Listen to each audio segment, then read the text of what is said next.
Shalom, friends, and welcome to this week's latest installation of a Bissleh Torah.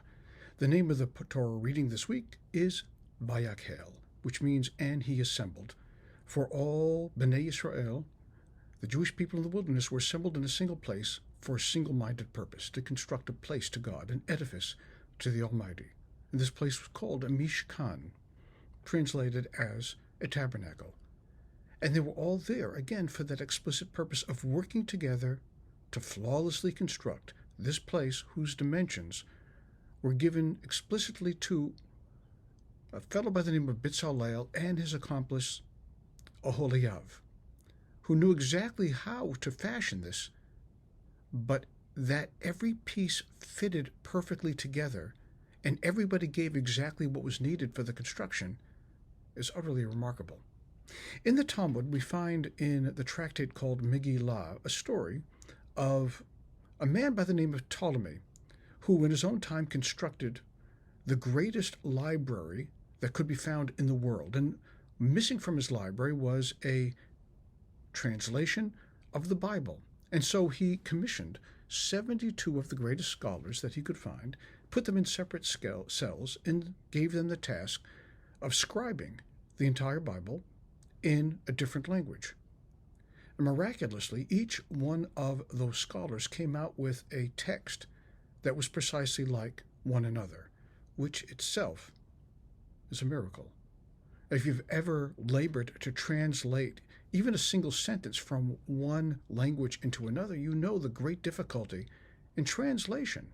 Can you imagine translating the whole Bible with 72 people doing that same thing?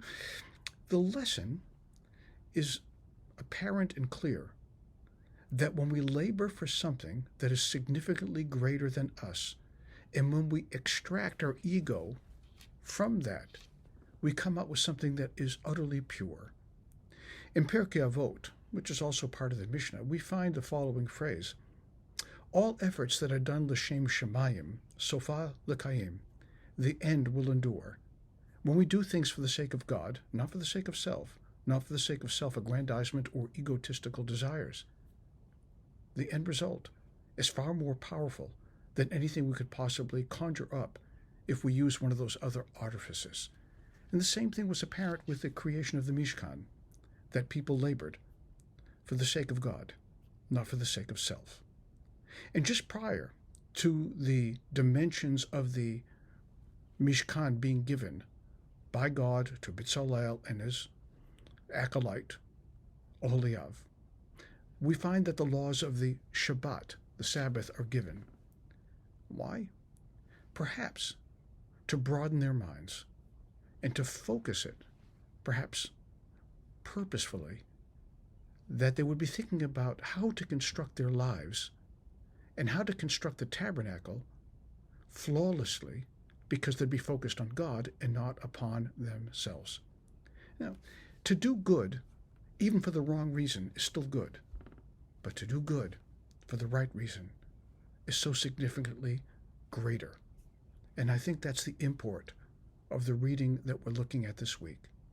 The things that we do should be l'shem shemayim, and then they will have a life of their own. As we read in Avot, and as we discussed just a moment ago, sofa l'kayim, their end will have a life that far exceeds our own lifetime. Shabbat Shalom.